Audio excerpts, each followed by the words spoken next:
Assalamualaikum warahmatullahi wabarakatuh. Salam Om Swastiastu, Namo Buddhaya, salam kebajikan.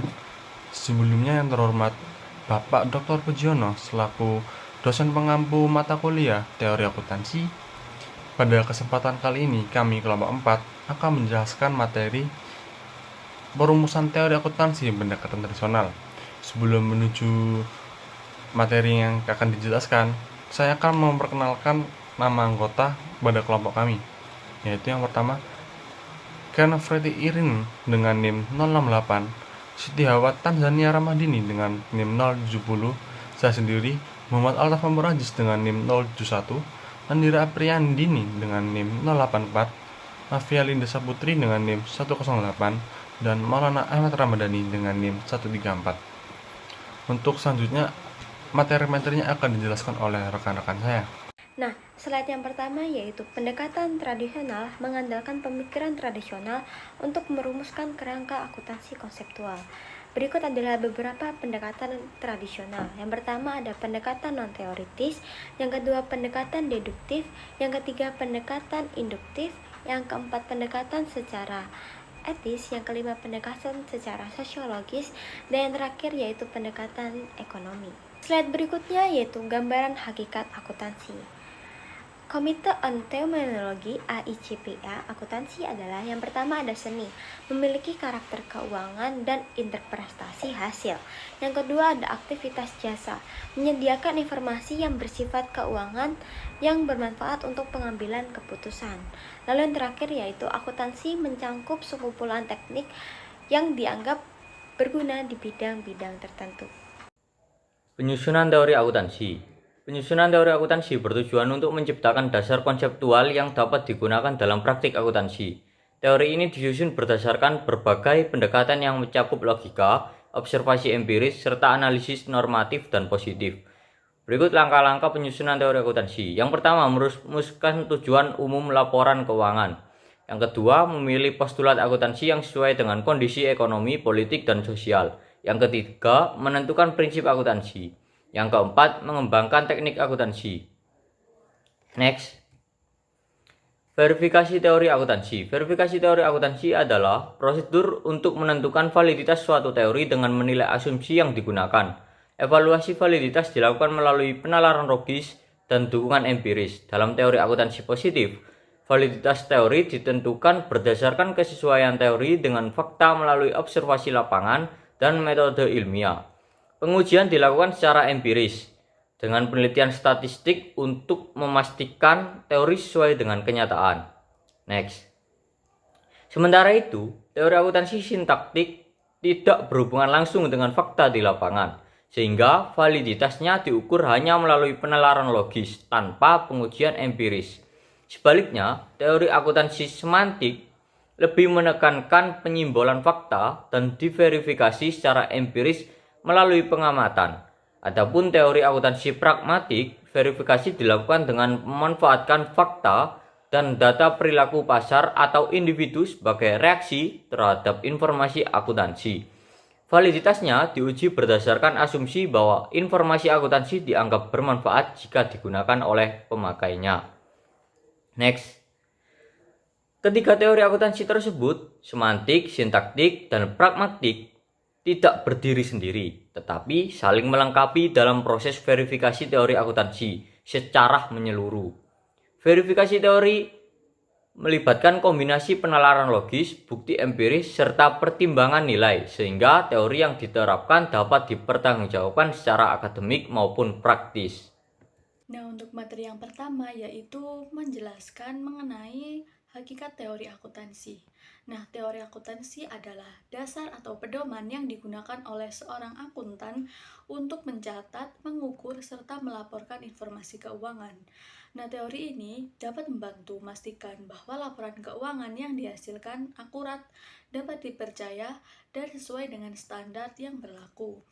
Dengan adanya teori akuntansi, akuntan bisa memahami bagaimana cara mencatat transaksi dengan benar, menilai aset dan juga kewajiban, serta menyajikan laporan keuangan yang bisa digunakan oleh pihak yang berkepentingan seperti investor, manajer, serta pemerintah untuk mengambil keputusan yang tepat. Nah, jadi teori akuntansi sendiri berfungsi sebagai aturan main yang memandu akuntan agar informasi keuangan yang disajikan tidak hanya benar tetapi juga bermanfaat bagi penggunanya. Hakikat teori akuntansi dapat dilihat dari beberapa aspek. Aspek yang pertama dari prinsip akuntansi, yaitu teori akuntansi mencakup beberapa prinsip dasar seperti prinsip kesatuan ekonomi, prinsip kewajaran, prinsip konsistensi, dan juga prinsip pengakuan pendapatan. Nah, dalam prinsip-prinsip tersebut dapat membantu dalam penyusunan laporan keuangan yang akurat dan juga dapat diandalkan. Yang kedua yaitu terdapat aspek konsep dasar. Nah, teori akuntansi juga melibatkan konsep-konsep dasar seperti entitas periode akuntansi dan dasar akuntansi dari kas dan juga akrual. Konsep-konsep ini memberikan kerangka kerja untuk memahami bagaimana transaksi keuangan dicatat dan juga dilaporkan. Untuk aspek yang selanjutnya yaitu dari fungsi. Teori akuntansi berfungsi untuk memperluas dan juga memperdalam makna praktik serta pengalaman akuntan dalam menyusun laporan keuangan dan juga menjelaskan mengapa tindakan akuntansi tertentu dilakukan dan juga memberikan alasan mengapa metode akuntansi tertentu dapat digunakan. Nah, tujuan akuntansi bertujuan untuk menganalisis, mengevaluasi dan juga mengklasifikasikan transaksi keuangan, menentukan nilai wajar entitas atau aset keuangan, membantu dalam pengambilan keputusan dan keuangan, memberikan dasar bagi pengembangan standar akuntansi dan laporan keuangan, serta membantu dalam merencanaan pengeluaran dan juga pengelolaan aset. Nah, untuk materi selanjutnya kita akan membahas mengenai metodologi pada perumusan teori akuntansi. Nah, metodologi diartikan sebagai perumusan dan penentuan metode yang digunakan dalam penelitian ilmiah. Metode adalah sebuah cara sistematik dalam rangka menemukan kebenaran dari ilmiah. Teori akuntansi itu sendiri merupakan suatu konsep dasar. Nah, terdapat beberapa metode yang digunakan pada teori akuntansi. Antara lain yaitu yang pertama ada metode deskriptif atau parametrik, kemudian psikologi parametrik, metode normatif, dan metode positif. Nah, pendekatan dan metodologi apapun yang digunakan dalam penyusunan teori akuntansi digunakan sebagai kerangka acuan yang dihasilkan yang pada dasarnya didasarkan pada serangkaian elemen dan juga hubungan yang mengatur pengembangan teknik dari akuntansi. Nah, untuk selanjutnya yaitu mengenai struktur teori akuntansi yang terdiri dari beberapa elemen. Antara lain, yang pertama itu ada pernyataan tujuan laporan keuangan. Kemudian dilanjutkan, poin kedua mengenai pernyataan postulat dan juga konsep teoritis akuntansi yang terkait dengan asumsi lingkungan dan sifat unit akuntansi. Nah, postulat dan juga konsep teoritis ini diturunkan dari pernyataan tujuan. Kemudian dilanjutkan pernyataan tentang prinsip-prinsip dasar yang didasarkan pada postulat dan juga konsep teoritis. Dan yang terakhir, batang tubuh teknik-teknik akuntansi diturunkan dari prinsip-prinsip akuntansi. Nah, itulah merupakan struktur teori akuntansi yang terdiri dari beberapa elemen. Untuk materi selanjutnya akan dijelaskan oleh rekan saya. Pendekatan perumusan teori akuntansi. Pendekatan perumusan teori akuntansi ada 5 pendekatan. Yaitu yang pertama, pendekatan non-teoritis. Pendekatan teoritis adalah suatu pendekatan pragmatis atau praktis, dan pendekatan kekuasaan. Pendekatan non-teoritis meliputi yang pertama, pendekatan pragmatis. Pendekatan pragmatik terdiri atas penyusunan suatu teori yang ditandai oleh kesamaannya dengan praktek dunia nyata yang berguna memberikan solusi yang sifatnya praktik. Pendekatan ini menekankan pada kepentingan praktik yang berusaha merumuskan teori dan pengembangan prinsip akuntansi sesuai dengan kegunaannya untuk memecahkan masalah praktik. Yang kedua, pendekatan otoritas. Pendekatan ini biasanya digunakan oleh badan-badan yang memiliki otoritas dalam merumuskan teori-teori sesuai dengan bidang dan kewenangannya. Pendekatan teori otoritas memiliki keunggulan dan kelemahan. Keunggulan tersendiri adalah apabila standar yang dihasilkan dapat diterima secara umum, maka standar tersebut telah teruji validitasnya. Kelemahannya adalah pendekatan ini belum memenuhi kaidah-kaidah ilmiah. Standar tersebut dianut karena sederhana, mudah diterapkan dan berguna serta cenderung tidak universal karena disusun berdasarkan kondisi tertentu dan kepentingan praktik semata. Yang kedua, pendekatan induktif. Pendekatan induktif dalam penyusunan dari suatu teori diawali dengan observasi, pengukuran berlanjutan pada kesimpulan umum. Penerapannya dalam akuntansi, pendekatan induktif diawali dengan observasi mengenai informasi keuangan dari perusahaan bisnis dan dilanjutkan dengan menyusun generalisasi dan prinsip-prinsip akuntansi dari observasi tersebut berdasarkan kepada hubungan yang berulang kembali. Pendekatan induktif untuk suatu teori mencakup 4 tahap. Yang pertama, melakukan pengamatan dan pencatatan atas hasil amatan. Yang kedua, menganalisis dan mengklasifikasi hasil amatan untuk mendeteksi hubungan peristiwa yang telah terjadi berulang-ulang. Yang ketiga, menarik kesimpulan yang menunjukkannya adanya hubungan peristiwa yang berulang. Yang terakhir, melakukan pengujian atas kesimpulan yang dibuat tersebut untuk mencari kebenarannya. Untuk pendekatan yang ketiga, yaitu pendekatan etis. Etis disebut juga etika, berkaitan dengan moral dan perilaku baik dan buruk. Pendekatan etis dalam perumusan teori akuntansi harus ditekankan pada konsep kewajaran, kejujuran, keadilan, dan kebenaran. Indikator kewajaran dalam akuntansi menekankan bahwa hendaknya informasi akuntansi yang disajikan harus benar, yaitu objektif dan sesuai dengan standar akuntansi yang berlaku umum. Adil dilihat dari pendistribusian dan pengungkapannya. Pendekatan keempat yaitu pendekatan sosiologis, yaitu pendekatan menekankan pada aspek kesejahteraan masyarakat. Perumusan teori akuntansi, menetapkan prinsip dan standar-standar akuntansi yang dipilih harus dapat mengungkapkan dampak sosial dalam kehidupan masyarakat. Dalam perkembangan akuntansi saat ini, telah muncul akuntansi sosial sebagai wujud pertanggungjawaban sosial perusahaan terhadap lingkungannya. Yang terakhir, pendekatan ekonomi. Pendekatan ini menekankan bahwa dalam perumusan teori akuntansi, indikator-indikator makroekonomi seperti inflasi harus dipertimbangkan yang dapat memberikan kesejahteraan ekonomi secara keseluruhan. Prinsip standar dan teknik akuntansi yang disusun dikaitkan dengan tujuan ekonomi. Sebagai contoh dalam akuntansi, kita mengenal akuntansi perubahan tingkat harga yang merupakan prosedur dan teknik yang diciptakan dalam rangka penyajian laporan keuangan yang menggunakan pendekatan MKM ekonomi, yaitu tingkat inflasi atau yang dikenal dengan akuntansi inilas. Sekian dari penjelasan saya, untuk selanjutnya akan dijelaskan oleh rekan saya. Oke, baik teman-teman semuanya, kita beralih ke sub materi yang berikutnya terkait dengan pendekatan selektif dalam perumusan teori akuntansi. Nah, kira-kira apa sih teman-teman kaitan antara pendekatan selektif dengan berbagai pendekatan yang ada? Jadi teman-teman, pendekatan selektif ini merupakan sebuah pemilihan perumusan teori akuntansi yang menggunakan sumber informasi atau sumber data yang paling relevan.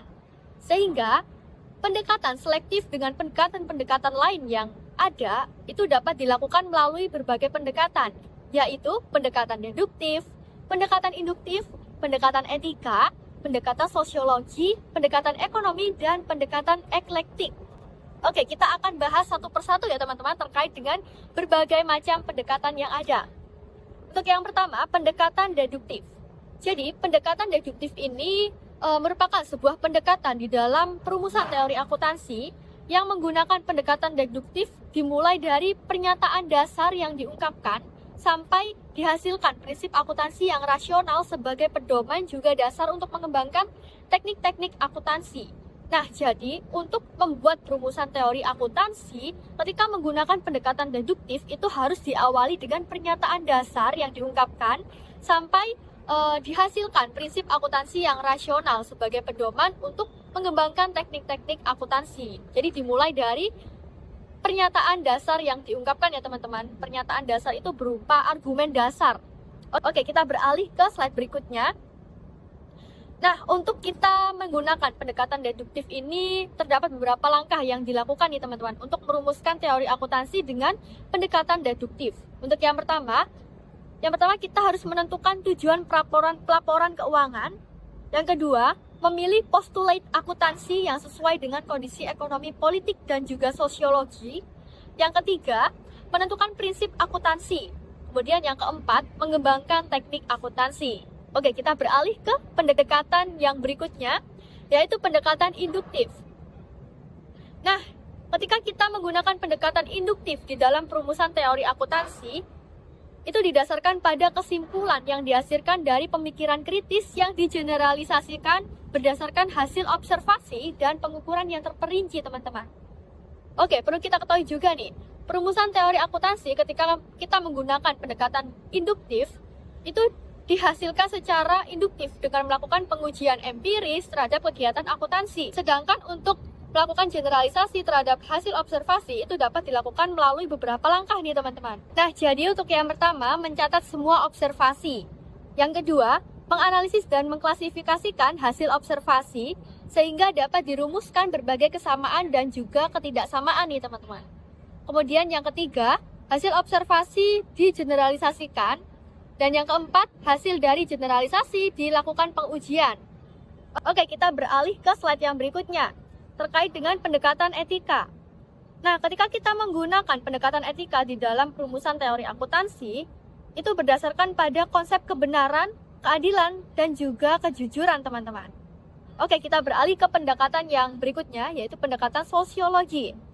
Ketika kita menggunakan pendekatan sosiologi di dalam perumusan teori akuntansi, itu berdasarkan pada konsep menekankan pada pengaruh sosial yang timbul dari teknik-teknik akuntansi terhadap kesejahteraan sosial dan lingkungan tempat akuntansi akan dioperasionalkan. Oke, kita beralih ke pendekatan yang berikutnya, pendekatan ekonomi.